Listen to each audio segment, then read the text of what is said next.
Salut les copains, comment ils vont? On se retrouve, nouvelle recette. Aujourd'hui, on revisite un grand classique de la cuisine du Sud avec la brandade de morue. Oui, mais chez nous, c'est brandade de maquereau.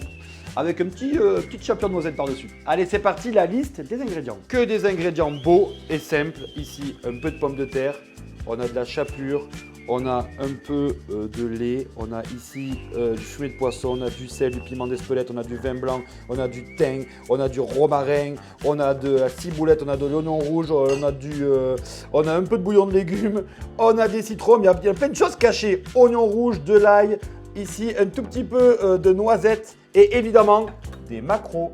Alors attention, hein, pour les vrais défenseurs, je sais que ça existe, hein, les vrais défenseurs de la brandade de morue officielle. Celle-ci, elle n'est pas du tout officielle, on va tout revisiter et c'est un peu le même esprit. Première étape de la recette, on va cuire des pommes de terre en robe des champs, c'est-à-dire avec la peau, et on va les écraser pour avoir une purée de pommes de terre. Ça, c'est la première étape, c'est très simple. Regardez, c'est cuit. Bon là, il n'y a rien de plus simple, on va simplement les écraser. Faut pas trop écraser, faut simplement un tout petit peu les écraser. On passe à la seconde étape. Et on va même faire en même temps seconde et troisième étape. Seconde étape, on va faire un lait infusé au thym, à l'ail. Vous savez, c'est un peu les goûts qu'on a avec la brandade de morue. Et on va cuire nos maquereaux. C'est une étape très importante de la recette. Parce que quand on va cuire la brandade, quand on va mélanger la pomme de terre et le poisson, c'est une émulsion en fait. Il va falloir quand même quelque chose pour monter cette émulsion. On va la monter avec un lait infusé. Rien de plus simple. Je prends du lait, j'y mets à l'intérieur une gousse d'ail que j'écrase parce qu'elle m'a énervé. Un peu de thym, un peu de romarin. Je recouvre de lait et je vais laisser infuser ça à feu doux pendant environ 20 minutes.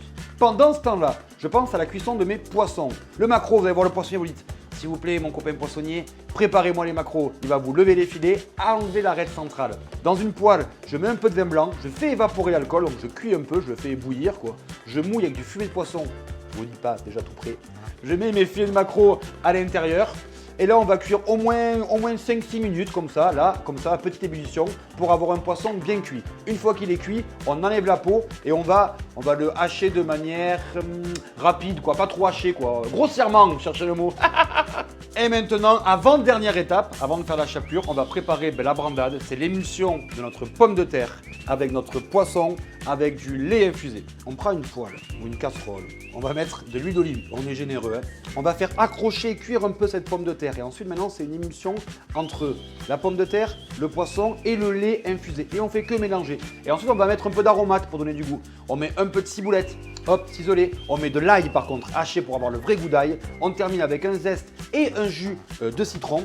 Et vous avez une magnifique brandade. Dernière étape avant de passer à la faire gratiner. Hop là! On va réaliser une chapelure de noisette. Chapelure et quelques noisettes. Je nous fais une chapelure à la noisette. Moi, tu me sers ça là, tu m'invites chez toi. Bonjour, à manger aujourd'hui brandade de morue. T'es mon meilleur ami.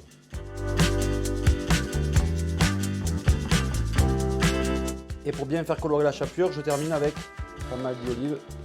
Allez, je mets mon four en mode grill. Et là, maintenant, on va juste faire gratiner. Donc, ça dépend de la puissance de votre four. Mais au moins, allez quoi, 10-15 minutes. Jusqu'à que la chapelure ait commencé à colorer. Ensuite, on termine avec un tout petit peu dessus d'aneth. On remet un zeste de citron et on mange. Avec l'aneth.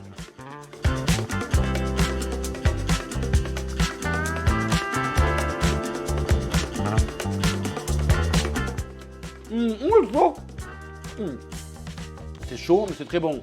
On se retrouve une prochaine fois pour une prochaine recette. Ciao les copains!